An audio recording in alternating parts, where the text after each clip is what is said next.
नमस्कार दोस्तों, कैसे हैं आप सब। दोस्तों आज मैं आप सभी के लिए बायोलॉजी के सेल चैप्टर से जुड़े यानी कि दोस्तों कोशिकाओं से संबंधित जितने भी महत्वपूर्ण सवाल हैं उन सारे सवाल को दोस्तों इस एक ही वीडियो में कवर करने वाले हैं। तो ध्यान दीजिएगा दोस्तों। चलिए हम लोग देखते हैं पहला प्रश्न से। दोस्तों पहला प्रश्न आता है आपके सामने, जीवों की मूलभूत संरचनात्मक और क्रियात्मक इकाई क्या है। सारे दोस्तों जितने भी कोशिकाओं से संबंधित है ना, सारे को सारे कवर करने वाले हैं और सारे प्रश्न दोस्तों भी आए हैं। ध्यान दीजिएगा, जीवों की जो मूलभूत संरचनात्मक और क्रियात्मक इकाई है वो दोस्तों कोशिका है। ठीक है, क्या है? कोशिका। चलिए अगला प्रश्न को देखते हैं। अगला प्रश्न आता है आपके सामने, कोशिका के अध्ययन को क्या कहते हैं। इंपॉर्टेंट प्रश्न है दोस्तों। कोशिका के अध्ययन को कहा जाता है साइटोलॉजी। ठीक है, क्या कहा जाता है कोशिका के अध्ययन को? साइटोलॉजी। अगला प्रश्न देखते हैं। अगला प्रश्न है दोस्तों आपके सामने, कोशिका विज्ञान के जनक किसे कहा जाता है। उत्तर हो जाएगा रॉबर्ट हुक। किसे दोस्तों? Robert Hooke. दोस्तों कोशिका का जो खोज करता है वो भी रॉबर्ट हुक ही है। अगला प्रश्न देखते हैं। अगला प्रश्न है, सभी जीव बने होते हैं। सभी जीव दोस्तों किसके बने होते हैं?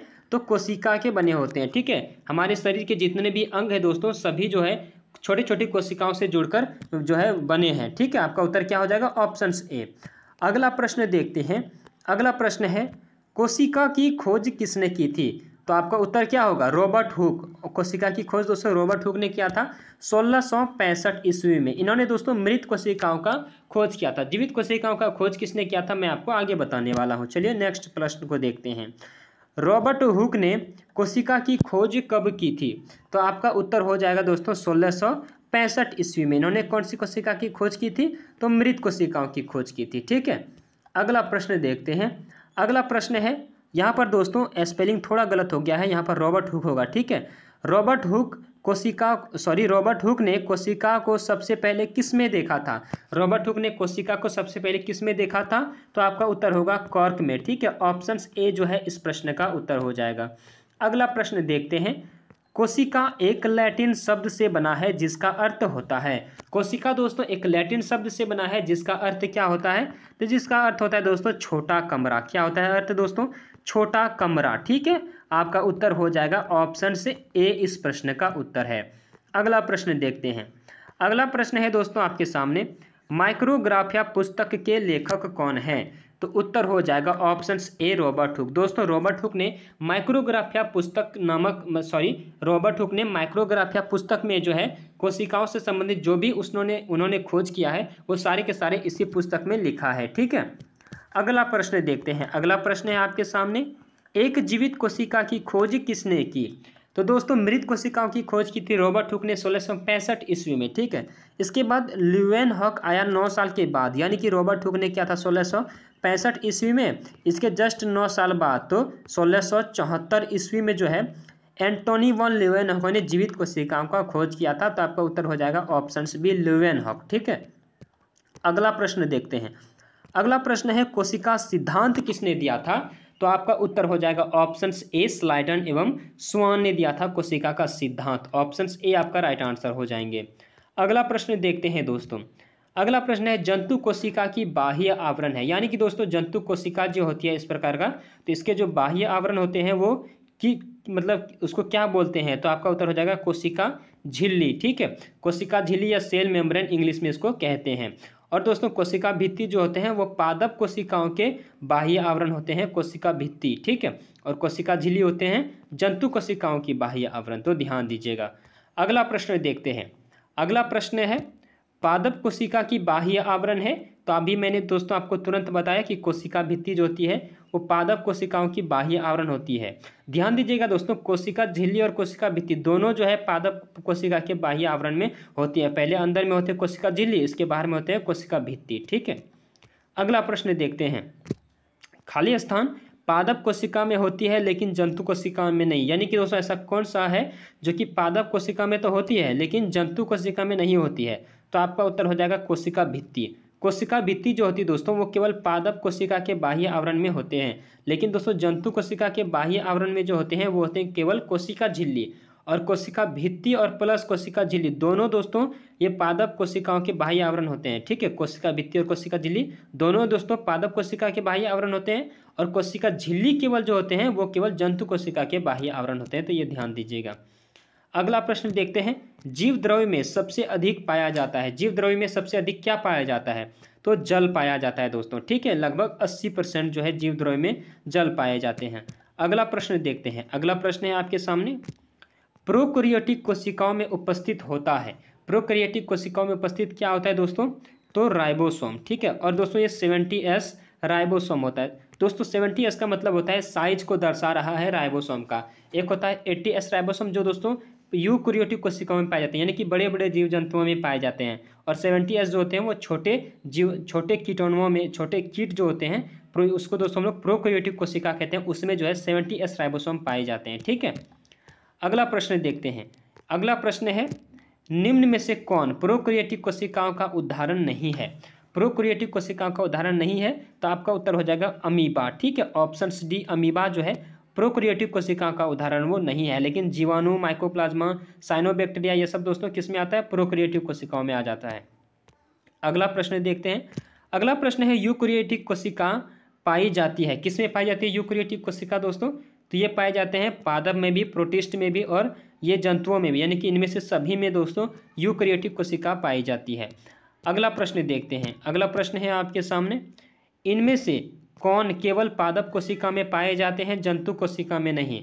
तो दोस्तों इनमें से कोशिका भित्ति, प्लास्टिड या हरित लवक ये तीनों के तीनों दोस्तों पादप कोशिका में पाए जाते हैं, जंतु कोशिकाओं में ये सब नहीं पाए जाते हैं, तो आपका उत्तर जो है ऑप्शन डी हो जाएगा। अगला प्रश्न देखते हैं। अगला प्रश्न है, इनमें से कौन जंतु कोशिका में अनुपस्थित होता है?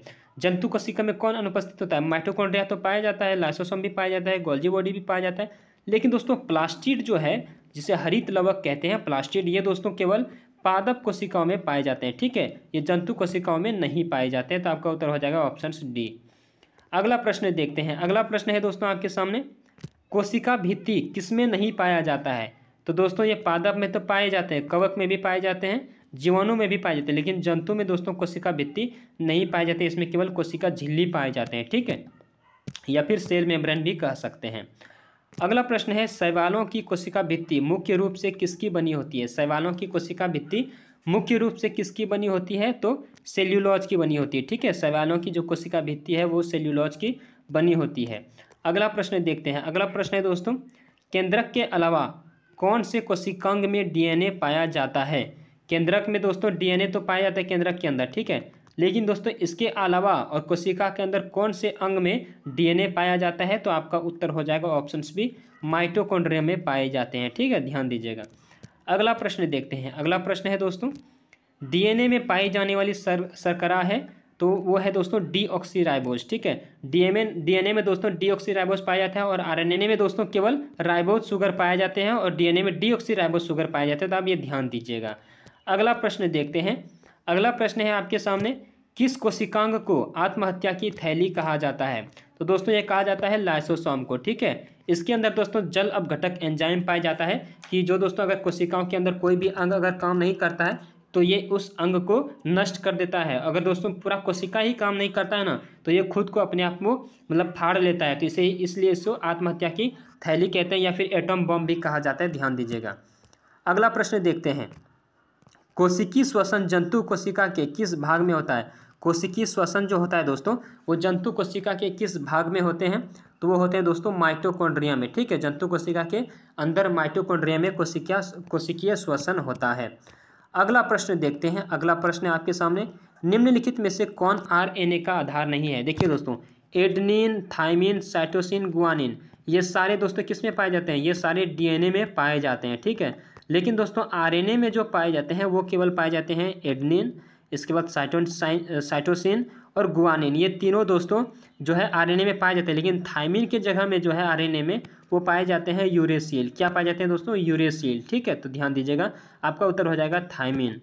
अगला प्रश्न देखते हैं। अगला प्रश्न है, कोशिका झिल्ली मुख्यतः बनी होती है, किससे बनी होती है?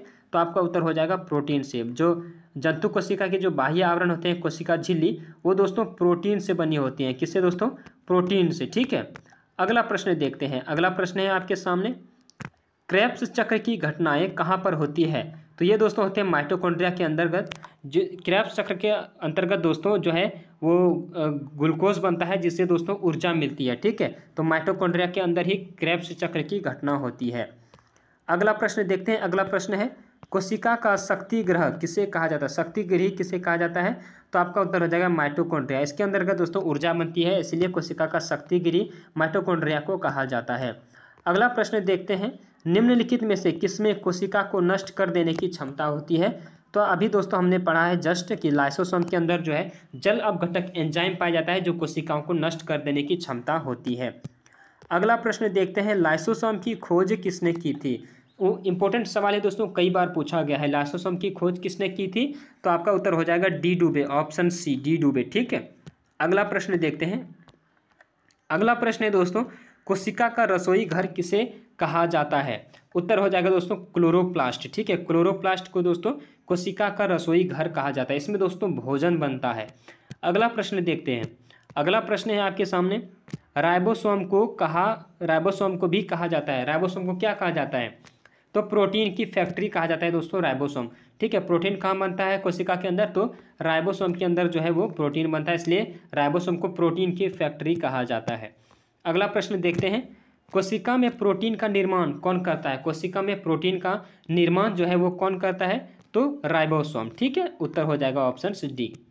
अगला प्रश्न दोस्तों, अगला प्रश्न है आपके सामने, खुरधरी अंतःप्रद्रव्य जालिका के साथ क्या लगे होते हैं? देखिए दोस्तों, मैं आपको एक थोड़ा सा चीज़ समझा देता हूँ। ये कोशिका है, इसके अंदर दोस्तों कुछ इस तरह का संरचना पाई जाती है, जिसके दोस्तों हम लोग अंतःप्रद्रव्य जालिका या इंडोप्लाज्मिक रेटिकुलम कहते हैं। ठीक है, ये दोस्तों आधा जो है वो चिकनी होती है, जिसमें कि वसा कार्बोहाइड्रेट पाए जाते हैं, और ये दोस्तों आधा जो होते हैं वो खुरदरी होते हैं बहुत ज़्यादा। ठीक है, इसमें दोस्तों क्या, तो यहाँ पर है खुरदरी अंतःप्रद्रव्य जालिका के साथ क्या लगा होता है? यहाँ जो खुरदरी भाग होता है इसमें दोस्तों राइबोसोम पाया जाता है, जिससे कि प्रोटीन बनता है। ठीक है, तो दोस्तों आज हम लोगों ने कुल जो है 36 प्रश्न कवर कर लिए हैं, और दोस्तों आप इनमें से कितने प्रश्न का उत्तर सही जान पाए, पहले से जानते थे, आप कमेंट करके अपना आंसर भेजिएगा। अगर दोस्तों आप सभी को यह वीडियो अच्छी लगी तो वीडियो को लाइक करना ना भूलिएगा, और चैनल को सब्सक्राइब करके घंटी प्रेस करके ऑल पर सेलेक्ट कर लीजिएगा, ताकि दोस्तों हमारे आने वाले हर एक महत्वपूर्ण वीडियो का नोटिफिकेशन आपको मिलता रहे। तो धन्यवाद।